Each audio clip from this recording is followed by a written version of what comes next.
अस्सलाम वालेकुम दोस्तों, आज की वीडियो में काफ़ी सारे बड़े अपडेट्स मौजूद है। कवर करेंगे तुम अपडेट्स की तफसीलात के बारे में, लिहाजा वीडियो को पूरा एंड तक देखिए ताकि कोई भी इंपॉर्टेंट डिटेल्स आपसे मिस ना हो। वीडियो में आगे बढ़ने से पहले हमारे चैनल को भी सब्सक्राइब करके बेल आइकन जरूर प्रेस कर लें ताकि इसी तरह के लेटेस्ट एंड फास्ट अपडेट्स आपको रोजाना रियल टाइम पर मिलती रहे। और जिन हजरात ने हमारे चैनल को सब्सक्राइब कर लिया है उन सबका तहे दिल से शुक्रिया। तो आइए जानते हैं आज की ताज़ा तरीन एंड लेटेस्ट अपडेट्स के बारे में। मिलावटी सेंधी वाकया, मुतासरीन की तादाद 44 हो गई। वजीर सेहत ने हॉस्पिटल में अयादत की, बेहतर इलाज के लिए डॉक्टर्स को मशवरा। कुकटपल्ली में मिलावटी सेंधी पीने से मुतासरा अफराद की तादाद 44 तक पहुंच गई है, जबकि 5 अफराद की अब तक मौत हो चुकी है और 31 अफराद नीम्स हॉस्पिटल और गांधी हॉस्पिटल में 6 अफराद जेर इलाज है। लिहाजा इन तमाम मुतासरा अफराद की अयादत वजीर सेहत दामोदर राज नरसिम्हा ने की। इन्होंने डॉक्टरों से मुतासरीन की तबी सूरत हाल के बारे में तफसीलात मालूम की और नीम्स के डॉक्टरों को हिदायत दी है कि वो तमाम मरीजों को बेहतर से बेहतर इलाज की सहूलत फराहम करे। इसके अलावा मीडिया से बात करते हुए वजीर मौसूफ ने कहा है कि इस वक्त 31 अफराद दवाखाने में जेर इलाज हैं और सबकी हालत मुस्तहकम है। इन्होंने उम्मीद जाहिर की है कि आइंदा 4 से 5 दिनों के दौरान इन तमाम मरीजों को डिस्चार्ज कर दिया जाएगा।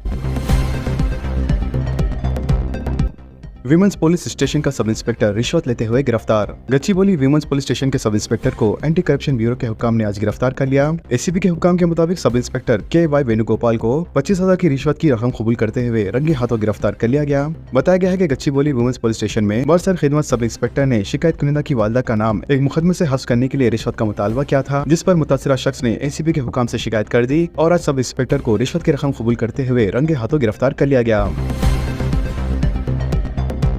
बेटी ने आशिक के साथ मिलकर बाप का कत्ल कर दिया। घटकेसर पुलिस ने एक शख्स के कत्ल के मामले को हल करते हुए मुलजिमीन को गिरफ्तार कर लिया गया, जिनमें मकतूल शख्स की बीवी, बेटी और इसका आशिक शामिल है। तफसीलात के मुताबिक 45 साल वी लिंगम एक अपार्टमेंट में सिक्योरिटी गार्ड के तौर पर काम किया करता था। हाल ही में इसकी इलाज तालाब से दस्तयाब हुई और इसके जिस्म पर जख्मों के निशानात थे। पुलिस ने जब इस सिलसिले में मुकदमा दर्ज करते हुए तहकीकात का आगाज किया तो ये हैरत अंगेज इंकशाफ हुआ कि इस वारदात में मकतूल की बीवी, बेटी और बेटी का आशिक शामिल है। पुलिस के मुताबिक लिंगम की 2 बेटियां हैं और मनीषा इसकी बड़ी बेटी बताई गई है। मुलजिम जावेद मनीषा के शोहर का दोस्त है और खातून के इससे नाजायज ताल्लुकात कायम हो गए थे। बाद मनीषा और जावेद शादी के बगैर एक साथ रहने लगे थे, जिस पर मकतूल बरहम था। इसी दौरान मनीषा ने नाजायज ताल्लुकात में हाई रिकॉर्ड महसूस करते हुए अपनी मां को साथ शामिल करके आशिक के हमरा अपने बाप का कत्ल कर दिया। कत्ल की वारदात अंजाम देने के बाद वो अपने आशिक के साथ सेकंड शो फिल्म देखने चली गई और फिल्म से वापसी के बाद इन्होंने एक कैब में लाश को ले जाकर तालाब में फेंक दिया। फिलहाल पुलिस ने CCTV फुटेज की मदद से इस मामले को हल करते हुए मुलजिम को गिरफ्तार कर लिया है।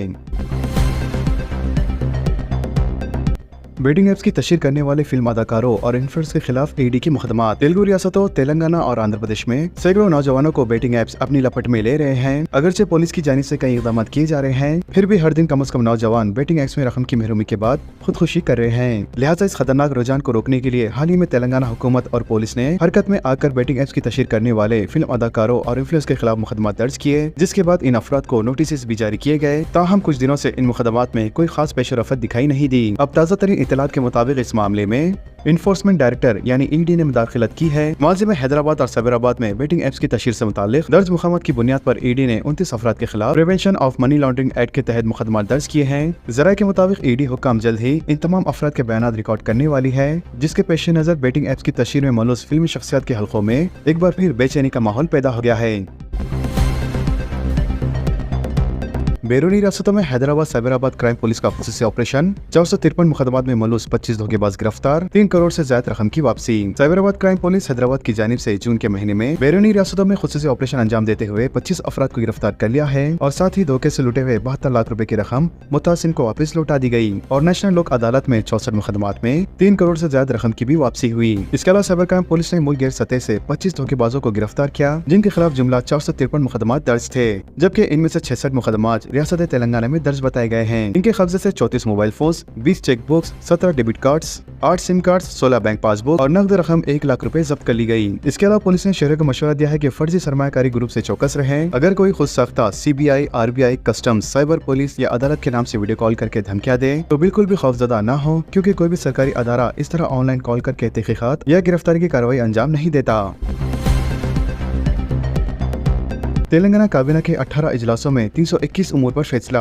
हर 3 माह में अमलावरी का जायजा। आइंदा काबीना इजलास 25 जुलाई को होगा। तेलंगाना काबीना में गुज़िश्ता 18 महीनों के दौरान किए गए फैसलों पर अमलावरी का जायजा लेते हुए हर 3 माह में काबीना सतह पर फैसलों पर अमलावरी का बेशतर रफत का जायजा लेने का फैसला किया गया है। काबीना इजलास के बाद वज़ीर माल पी श्रीनिवास रेड्डी ने बताया कि 7 दिसंबर 2023 को कांग्रेस हुकूमत की तश्कील के बाद अभी तक काबीना के 18 इजलास मुनक़्क़द किए गए हैं और आज का इजलास 19वां इजलास था। मजीद उन्होंने कहा कि 18 काबीना इजलासों में 23 अहम सरकारी महकमेजात के 327 उमूर पर गौर किया गया, जिनमें से 321 उमूर को काबीना ने मंजूरी दे दी है। काबीना को बताया गया है कि 321 फैसलों में तमाम के लिए सरकारी अहकाम जारी कर दिए गए हैं और वो तमाम तर अहकाम अमल आवरी के मरहले में है। काबीना का इजलास महीने में 2 मरतबा मुनक़्क़द करने का फैसला किया गया है, जिसके तहत आइंदा इजलास 25 जुलाई को मुनक़्क़द होगा। तेलंगाना के इमाम व मोज़िनीन के लिए अहम इत्तला, वक्फ बोर्ड में तौसीक़नामा जमा कराने की हिदायत। इमाम व मोज़िनीन को वक्फ बोर्ड की जानिब से जिनको अज़ाज़िया दिया जा रहा है, इनके लिए जरूरी है कि मुतालिका मस्जिद के इंतजामी कमेटी या मुतवल्ली हज़रा से अपनी खिदमत जारी रहने का एक तौसीक़नामा हासिल करें और 31 जुलाई तक वक्फ बोर्ड में दाखिल करें। इसके अलावा अज़ला के इमाम व मोज़िनीन साहिबीन मुतालिका डिस्ट्रिक्ट वक्फ ऑफिस में वक्फ बोर्ड इंस्पेक्टर के पास अपने तौसीक़नामों के साथ income certificate, Aadhaar card, PAN card, bank account और पासपोर्ट साइज फोटो जमा करवाएं ताकि इनके तौसीक़नामे की रोशनी में इनके अज़ाज़िया जारी रहे। इसके अलावा जिन मसाजिद में इमाम और मोज़िन की तब्दीली हो चुकी है या फिर फौत हो चुके हैं तो ये बात भी बोर्ड के इल्म में लानी चाहिए कि बोर्ड की जानिब से जरूरी कार्रवाई की जा सके। वाज़ेह है कि अदम वसूली की सूरत में इमाम और मोज़िन के अज़ाज़िया रोके जा सकते हैं।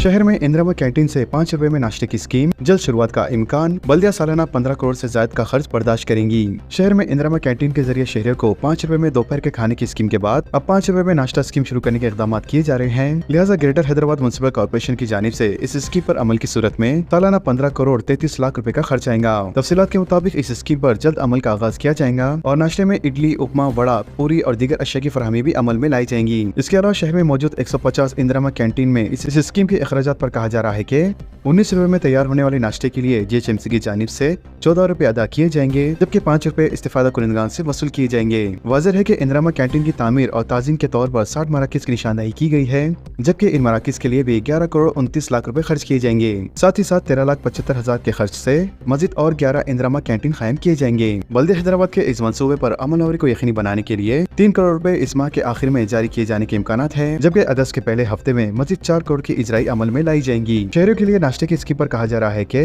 दोपहर के खाने की स्कीम से इस्तेफादा करने वालों की तादाद को देखते हुए ग्रेटर हैदराबाद म्युनिसिपल कॉर्पोरेशन ने फैसला किया है कि नाश्ते की सहूलत भी शहरियों को फराहम की जाए। वाज़ेह है कि दोपहर के खाने से इस्तेफादा करने वालों की तादाद मजमूई एतबार से 30,000 तक पहुंच चुकी है, जो कि 5 रुपए में दोपहर का जो खाना फराहम किया जा रहा है, इसके लिए जीएचएमसी की जानिब से 22 रुपए 50 पैसे सब्सिडी अदा की जाती है और 5 रुपए इस्तेफादा कुनिंदगान से वसूल किए जाते हैं। वाज़ेह है कि नाश्ते की स्कीम की टाइमिंग सुबह 7 बजे से लेकर सुबह 10 बजे तक होंगी। सुप्रीम कोर्ट का बिहार में वोटर लिस्ट की तस्दीक पर रोक लगाने से इनकार। शनाख्त के लिए आधार कार्ड, वोटर और राशन कार्ड शामिल करने की हिदायत। 28 जुलाई को अगली समात। सुप्रीम कोर्ट ने बिहार में वोटर लिस्ट की खुसूसी गहरी नजरसानी के अमल पर फौरी रोक लगाने से इनकार कर दिया है। ताहम अदालत ने एक अहम हिदायत जारी करते हुए कहा है कि वोटर की शनाख्त के लिए आधार कार्ड, वोटर कार्ड और राशन कार्ड को तस्लीम किया जाए। अदालत ने यह भी कहा है कि शहरों के शनाख्त के अमल में इन दस्तावेज को नजरअंदाज नहीं किया जा सकता। लिहाजा सुप्रीम कोर्ट की इस बेंच ने इस मामले में दाखिल कई अर्जियों पर समाअत की, जिनमें इलेक्शन कमीशन के इस इक़दाम को चैलेंज किया गया था। इसके अलावा बेंच ने दौरान समाअत कहा है कि अगर इलेक्शन कमीशन को शहरों की शहरियत जांच करनी थी तो इस पर बर वक्त कदम उठाया जाना था, लेकिन अब तागीर हो चुकी है। इंस्टाग्राम पर रील्स बनाने पर बाप ने रियासती सतह की टेनिस खिलाड़ी बेटी को गोली मार दी। टेनिस की दुनिया में कामयाबी हासिल करने का ख्वाब देखने वाली एक बासलाहियत नौजवान खिलाड़ी को इसके हकीकी बाप ने ही गोली मारकर कत्ल कर दिया। लिहाजा रियासती सतह पर कई मेडल्स हासिल कर चुकी 25 साल राधिका यादव सुशांत लोक फेज 1 इलाके में मुकीम थी। पुलिस के मुताबिक वो स्मार्टफोन खास तौर पर इंस्टाग्राम पर वक्त गुजार रही थी। इसके वालिद कई मरतबा इसे रील्स बनाने पर मना कर चुके थे, लेकिन वो बाज न आई, जिस पर जुमेरात को वालिद ने अपनी बेटी पर 5 गोलियां चलाई, जिससे वो मौके पर ही हलाक हो गई। दिल्ली में जलजले के झटके। दिल्ली और एनसीआर के इलाकों में जुमेरात की सुबह उस वक्त खौफ फैल गया जब बारिश के दौरान जलजले के तेज झटके भी महसूस हुए। मीडिया रिपोर्ट के मुताबिक बताया गया है कि जलजला सुबह 9:04 पर आया। इसकी शिद्दत तकरीबन 4.1 रिकॉर्ड की गई। लिहाजा इस जलजले के झटके दिल्ली और करीबी इलाकों में तकरीबन 10 सेकंड तक महसूस किए गए, जबकि मगरबी उत्तर प्रदेश के मुजफ्फरनगर समेत दीगर शहरों में भी इसका असर देखा गया। जलजले के झटकों से लोग खौफजदा होकर घरों और दफातर से बाहर निकल आए, लेकिन किसी भी जानी या माली नुकसान की इत्तला नहीं मिली है, जबकि मुतालिका महकमे सूरत हाल पर नजर रखे हुए हैं। माहिरीन का कहना है कि चूंकि ज़लज़ले की शिद्दत दरमियानी दर्जे की थी, इसलिए मुमकिन तौर पर इससे कोई बड़ा नुकसान नहीं हुआ, लेकिन शहरियों को एहतियात बरतने की हिदायत दी गई है। बिहार में खातून के वोटर शनाख्ती कार्ड पर नीतीश कुमार की तस्वीर। रियासत बिहार में इलेक्शन कमीशन की जानिब से जारी कुर्दा वोटर शनाख्ती कार्ड उस वक्त मजाकिया खैर बन गया जब एक खातून के कार्ड पर खातून की तस्वीर के बजाय चीफ मिनिस्टर नीतीश कुमार की तस्वीर नजर आई। लिहाजा खातून के शोहर ने मीडिया के सामने इस कार्ड को दिखाते हुए इसे इंतजामिया की बहुत बड़ी लापरवाही करार दिया। इन्होंने कहा कि ये कोई आम गलती नहीं है कि किसी भी शख्स के शनाख्ती कार्ड पर रियासत के चीफ मिनिस्टर की तस्वीर लगा दी जाए। साथ ही इन्होंने इलेक्शन कमीशन की लापरवाही और हसास मालूमाती निजाम की नाकामी करार दिया है। अमेरिकी वीजा के हुसूल के लिए अब 2.5 गुना फीस का लज़्म। आइंदा साल से 40,000 रुपए अदा करने होंगे अमेरिका के नए कानून। अमेरिकी वीजा के हुसूल के लिए अब हिंदुस्तानी शहरियों को 2.5 गुना इजाफी फीस अदा करनी पड़ेगी। अमेरिकी इंतजामिया के फैसले के मुताबिक साल 2026 से अमेरिकी वीजा के लिए फीस में इजाफा होगा, जिसके मुताबिक अब हिंदुस्तानी शहरियों को वीजा के लिए 40,000 रुपए बतौर फीस अदा करनी होंगी। वाज़ेह है कि इस फैसले पर अमल आइंदा साल से किया जाएगा। बताया जाता है कि अमेरिकी हुकूमत के नए कानून के मुताबिक अमेरिकी वीजा के लिए दरख्वास्त दाखिल करने वालों को वीजा इंटीग्रिटी फीस के तौर पर 250 अमेरिकी डॉलर अदा करने होंगे। इसके अलावा I-94 के लिए 24 अमेरिकी डॉलर और EST के लिए 13 डॉलर अदा करने होंगे। हिंदुस्तानी शहरी जो अमेरिकी वीजा हासिल करने दरख्वास्त दाखिल करेंगे, इन्हें आइंदा साल से मजमूई तौर पर 40,000 बतौर फीस अदा करनी होंगी। जरा के मुताबिक अमेरिकी सदर डोनाल्ड ट्रंप के बिग ब्यूटीफुल बिल के असरात के तौर पर इसमें इजाफा देखा जा रहा है, क्योंकि इस बिल में हिंदुस्तानी शहरियों के लिए वीजा फीस की अदायगी में इजाफे का तस्करा मौजूद है। बताया गया है कि हिंदुस्तान से अमेरिकी वीजा के लिए दरख्वास्त दाखिल करने वाले बेशतर नॉन इमिग्रेंट वीजे के लिए फीस में इजाफा होगा, लेकिन साल 2025 के दौरान जो दरख्वास्त दाखिल की जाएंगी इस पर इजाफी फीस इतलाक नहीं होंगी। माहिरीन के मुताबिक हिंदुस्तानी वीजा दरख्वास्त गुजारों की फीस में इजाफे से मल्टीनेशनल कंपनियों पर भारी बोझ आयद होगा, क्योंकि जो मल्टीनेशनल कंपनियां अपने मुलाजिमीन को अमेरिका रवाना करती है इनको भी इजाफी फीस अदा करनी होगी। अलावा इसके सियाहती वीजा B1 B2 के लिए दरख्वास्तों पर भी इजाफी फीस अदा करनी होगी, जबकि तुलबा के लिए भी वीजा की फीस में इजाफा होगा। तो दोस्तों, इन खबरों से मुताल्लिक आप सबकी क्या राय है नीचे कमेंट बॉक्स में जरूर जाहिर करें और इसी तरह के लेटेस्ट एंड फास्ट अपडेट्स के लिए हमारे चैनल के साथ जुड़े रहें। हमारे इस वीडियो को आपस में ज्यादा से ज्यादा शेयर करें और हमारे चैनल को सब्सक्राइब करके बेल आइकन प्रेस करना ना भूलें। तो मिलते हैं अगली वीडियो में काफी सारी नई अपडेट्स के साथ। जब तक के लिए अल्लाह हाफिज।